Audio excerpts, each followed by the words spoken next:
পিচাসের একটি গল্প এবং গল্পটি কিন্তু ভয়ঙ্কর একটি গল্প। ঠিক যেভাবে লেখা আছে সেভাবেই পড়ে শোনানোর চেষ্টা করছি। গল্পটি লিখে পাঠিয়েছে ফারহানা। গল্পটি আমি শুরু করছি। ঘটনাটি বুরহানুদ্দিন নামক এক ভদ্রলোকের। তার জবানবন্দিতেই ঘটনাটি বলছি। আজ থেকে ৪৫ বছর আগে। গল্পটি বলার সময় ওনার বয়স ছিল ৬৫ বছর। তিনি অবসরপ্রাপ্ত ব্যাংক কর্মকর্তা।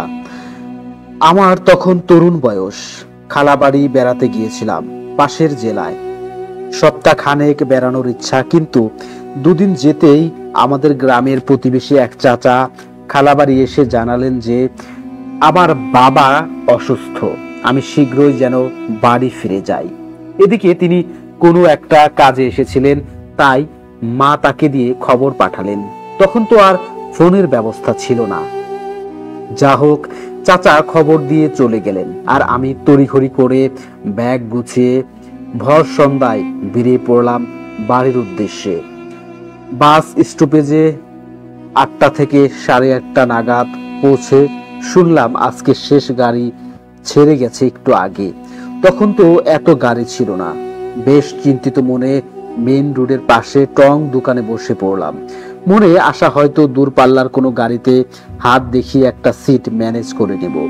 বসে বসে পায়ে ঝিঝি লেগে গেল, কিন্তু গাড়ির আর দেখা নেই। যাও ২-৪টা দেখি, সেগুলো মালবাহী ট্রাক। হাত তুলেছিলাম, থামাইনি। এক এক করে দূরের গ্রামের বাতিগুলো নিভে গেল। সাথে পাল্লা দিয়ে আমার উদ্বিগ্নতাও বেড়ে যাচ্ছিল। ট্রঙের কাস্টমাররা বাড়ি ফিরে গেছে সেই কখন। এবার দোকানদারও ঝাঁপি ফেলতে শুরু করলো। আমায় বলল, ভাই আজকের মতন ফিরে যান, এত রাত একলা এখানে কেমনে থাকবেন?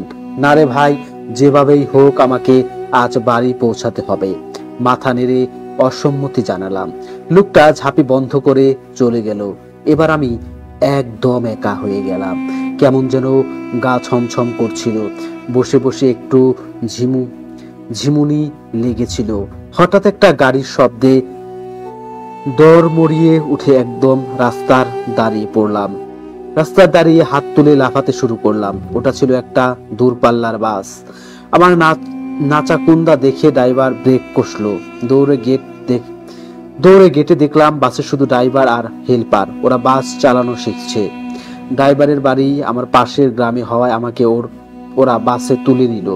রাত তখন প্রায় 12টা। নিশ্চিন্তে সামনের সিটে গা এলিয়ে বসে পড়লাম।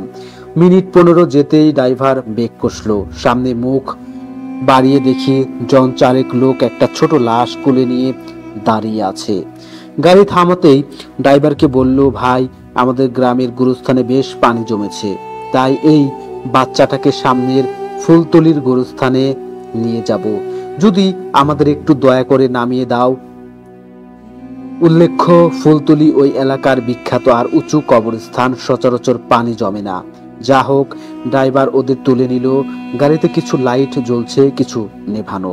গাড়ি চলছে, আমরাও ঝিমুচ্ছি। হঠাৎ কটর মটর টাইপের কুকুর হাড় চিবালে যেমন শব্দ হয়, তার চেয়ে আরেকটু জোরালো একটা শব্দ কানে গেল। প্রথমে মনে করলাম বাইরে থেকে আসছে, পরে মনে হলো গাড়ির তো রানিং, শব্দটা গাড়ির ভেতরে।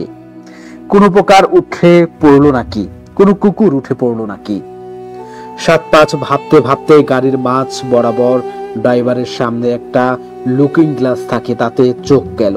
যা দেখলাম আজও ভুলতে পারি না।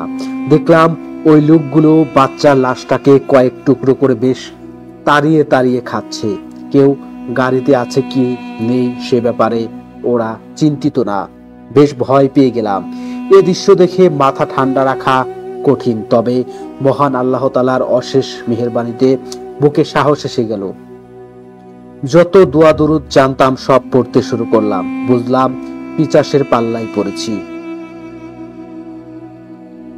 আজকে বেঁচে ফিরলে ভাববো আমি বেশ ভাগ্যবান। যাই হোক, ঠান্ডা মাথায় থাকতে হবে। তাকিয়ে দেখি হেল্পার মন্ত্রমুগ্ধের মতো ওই লুকিং গ্লাসে তাকিয়ে আছে, জাস্ট জমে গেছে। ড্রাইভার সামনে তাকিয়ে আছে, আল্লাহকে ধন্যবাদ দিচ্ছিলাম আর দোয়া করছিলাম যেন সে লুকিং গ্লাসে না তাকায়, তাহলে আজকে অ্যাক্সিডেন্ট কেউ আটকাতে পারবে না। এক লাফে ড্রাইভারের পিছনের সিটে চলে আসলাম। বসার সাথে সাথে হেল্পারও লাফ দিয়ে এসে আমার পাশে বসলো। ওর শরীর তখন থর থর করে কাঁপছে। শক্ত করে ওর হাত চেপে ধরে কানের কাছে মুখ নিয়ে বললাম, খবরদার ড্রাইভারকে কিছু বলো না, যত দোয়া দরুদ জানো সব পড়ো। ওর গলায় গামছাটা নিয়ে পেছনে না তাকিয়ে দাঁড়িয়ে লুকিং গ্লাসটা ঢেকে দিলাম। আমি চাচ্ছিলাম কোনোভাবে যেন ড্রাইভার বিষয়টা না টের পায়। ড্রাইভার ঘাড় না ঘুরিয়ে জানতে চাইলেন কি ব্যাপার। বললাম চোখে আলো রিফ্লেক্ট করে। বলল লাইট অফ করি। বললাম লাগবে না ভাই, হু বলে ড্রাইভার গাড়িতে মনোযোগী হলো। রাত বলে তাকে অনেক বেশি কনস্ট্রাকশন দিয়ে চালাতে হচ্ছে বলেই রক্ষা। ওদিকে হেল্পার অজ্ঞান হবার দশা।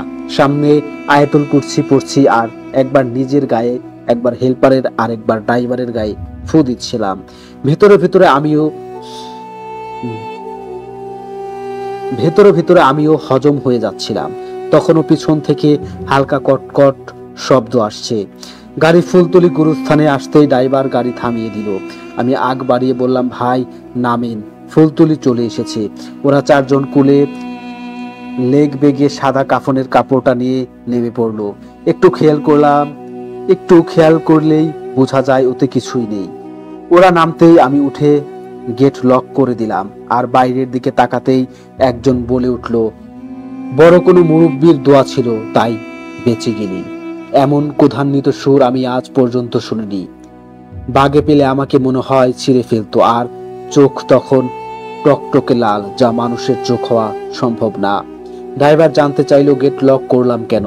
বললাম, ভাই রাত বিরেতে আর কাউকে গাড়িতে উঠিও না, এদিকটা ভালো না, গাড়িটা জোরে টান। সে আর কিছু না বলে চালাতে শুরু করলো। আমি কিন্তু তখনও দোয়া দরুদ পড়ছি। অবশেষে রাত ৩টায় গ্রামের পাশে এসে পৌঁছালাম। পাশেই ওদের গ্রাম। ওরা আর সামান্য একটু যাবে। নামার আগে হেল্পারকে নির্দেশ করলাম আজ যেন ড্রাইভারকে কিছু না বলে। ৩-৪ দিন পর স্থানীয় পেপারে নিউজ দেখলাম যে রাত ১টা-১:৩০ নাগাদ একটা নবিস ড্রাইভার আর হেল্পার সহ ফুলতলি কিছুটা আগে একটা বাস খাদে পড়ে গেছে। দুজনের কেউ বাঁচেনি। যে যাই বলুক, আমি জানি এমনটা কেন হয়েছে। এখনো আমাদের ওই এলাকায় প্রায়শই গাড়ি অ্যাক্সিডেন্ট হয়। ওই পিচাসগুলো তো আজও জায়গাটা ছেড়ে যায়নি। শুধু মানুষের ঘনবসতির জন্য দাপট কমেছে একটু। অনেকের পরিচিতি বলে আমি জায়গাটার নাম উল্লেখ করিনি, তবে জায়গাটা রাজশাহীতে। খুবই